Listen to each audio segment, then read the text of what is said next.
And let's now go to a local museum in Valenzuela where we will see the city's history, culture, and lifestyle. Pia Bonalos is there to give us an overview of what Valenzuela residents take pride of. Good morning, Pia. Valenzuela, to learn a little bit more about their history, they recently opened a museum, and with me is curator Jonathan Balsamo to tell us more about it. Hi, good morning, Jonathan. Hi, good morning, Pia. Good morning to our viewers. Can you tell me why did the city of Valenzuela decide to open this museum?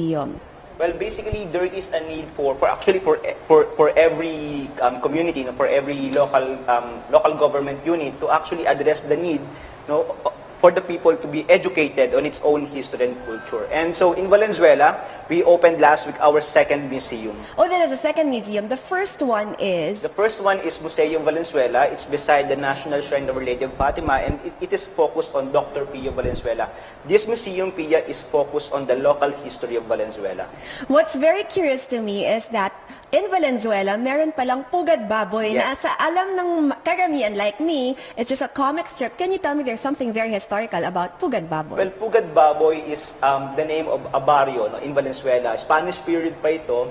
Then after the war, it was renamed after one of our local heroes, General Tiburcio de Leon. And it was also a site of one of the many battles during the revolution.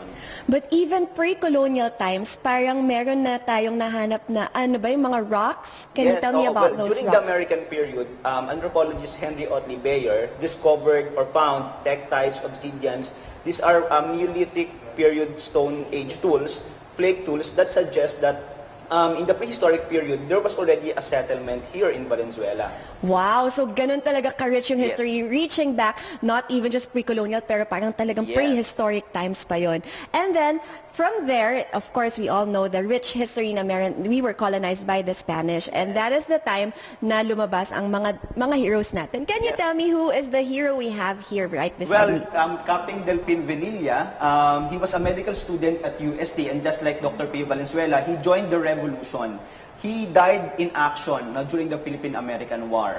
Oh, okay. And then the biggest hero of Valenzuela, of course, Dr. Pio Valenzuela. Can you tell me, ang significance po ni Dr. Valenzuela sa Katipunan? Yes, he was a medical student at UST. At around the age of 22, very young, he joined Katipunan, then as a secret organization. And then because he was educated, he was given important missions.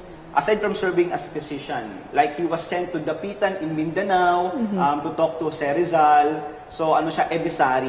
And very interesting is that, of course, yung mga national heroes natin, magkakaibigan sila because they were all part of Katipunan.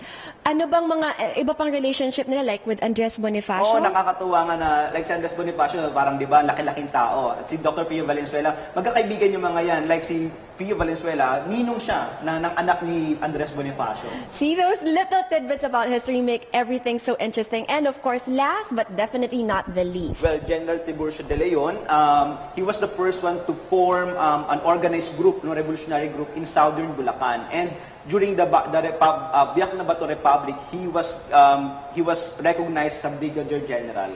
Okay. Thank you so much, Jonathan. Can you tell me, ano bang gusto ninyo na ibaon ng mga tao once they go through the museum? Ano bang aral ang gusto mong makuha nila from here? Yes, actually ganito yan eh.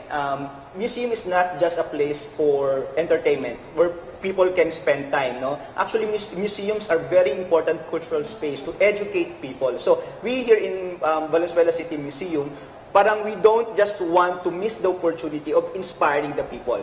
Parang at first, yes, information.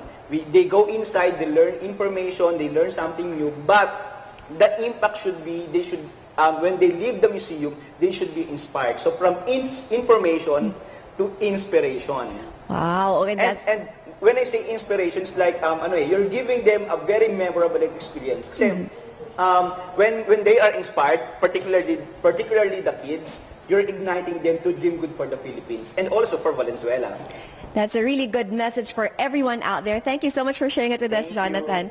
To those of you who want to know a little bit more about Philippine history, why not start here in Valenzuela City? Claire, Amelin?